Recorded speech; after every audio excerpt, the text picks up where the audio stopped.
آپ دیکھ رہے ہیں صدائے حق نیوز۔ مدرسہ تجوید القرآن کی جامع مسجد میں مہلک بیماری سے بچاؤ کے لیے دعائیہ نشست کا انعقاد۔ کورونا وائرس سے بچنے کے لیے احتیاط ضروری، مولانا شمیم۔ صدائے حق نیوز، حق و صداقت کی بے باک آواز۔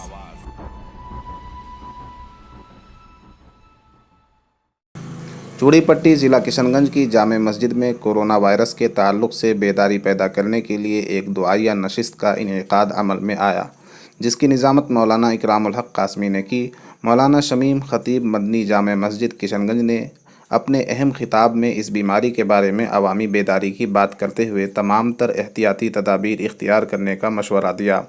انہوں نے کہا کہ ہر فیصلہ اللہ ہی کی طرف سے ہوتا ہے، بیماری اور صحت کا مالک وہی ہے، لیکن مہلک امراض سے بچنے کی تدبیر کرنا بھی ہماری شریعت نے ہمیں بتایا ہے۔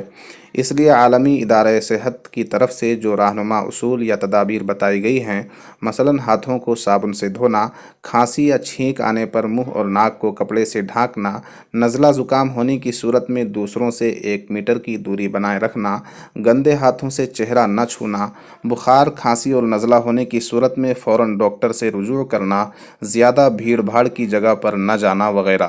مولانا شمیم صاحب کی دعا پر ہی نشست اختتام پذیر ہوئی۔ اس موقع پر مولانا اکرام الحق قاسمی، پروفیسر مطیع الرحمان، مؤذن محمد اشفاق، صلاح الدین، محمد وسیم، عبدالسبحان پیپر والے، محمد اسلم، عبدالرحمان، الیاس، جسیم، گڈو، علاء الدین، قاری خورشید وغیرہ موجود رہے۔ دیکھتے رہیے صدائے حق نیوز۔ شور بپا ہمارے بیچ ایسی آفت بنام کورونا وائرس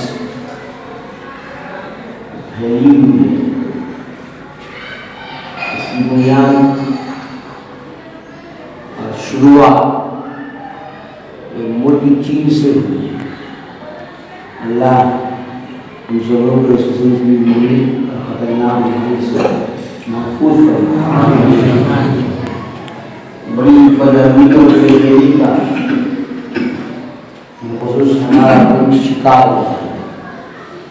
انشاءاللہ اللہ پاک نے ہماری احتیاط، ہمارے رجوع کرتے ہیں لوٹ جاتے ہیں اللہ کی طرف پھر جاتے ہیں رجوع، کیونکہ اس امت کو اللہ پاک نے پورے عالم کی ہدایت کا ذریعہ بنایا۔ اللہ کہتا ہے کنتم خیر امۃ اخرجت للناس تأمرون بالمعروف وتؤمنون باللہ۔ تم بہترین امت ہو، لوگوں کی نفع رسانی کے لیے نکالے گئے ہو، تم بھلی بات کا حکم کرتے ہو اور بری باتوں سے روکتے ہو، اللہ پر ایمان ہو، اللہ پر ہمارا ایمان۔ اب عملی اعتبار سے ہم سے کبھی کبھی چوک ہو جاتی ہے، کبھی کوتاہی کا ہونا، یہ ابن آدم کی فطرت ہے۔ آدم علیہ السلام سے جنت میں تھوڑی سی بھول ہوئی تھی، چوک ہوئی تھی، تو ہمارے نبی پاک صلی اللہ علیہ وسلم نے ارشاد فرمایا کہ آدم علیہ السلام نے 300 سال، 350 سال تک کو حوا سے جدا کر دیا، دونوں کو الگ کر دیا۔ آدم علیہ السلام نے اتنا رویا، اتنے آنسو بہائے کہ آدم علیہ السلام کے رونے کے آنسوؤں سے دنیا کی ساری ندیاں بڑھ جاتی، اتنے آنسو بہائے۔ پھر اللہ پاک نے نبی کا واسطہ کیا، پھر ان دونوں کی بیان نرمات ملاقات ہوئی، اللہ نے ان کی بھول کو معاف کیا، توبہ کو قبول کیا۔ تو ہمارے نبی سے صحابہ کرام نے پوچھا، یا رسول اللہ، جب اللہ نے ہمارے اپنے بشر آدم علیہ السلام کو معاف کر دیا، ان کی توبہ استغفار کو ملا ہے، تو ان کی اس لغزش کو، بھول کو اللہ نے کہاں رکھا؟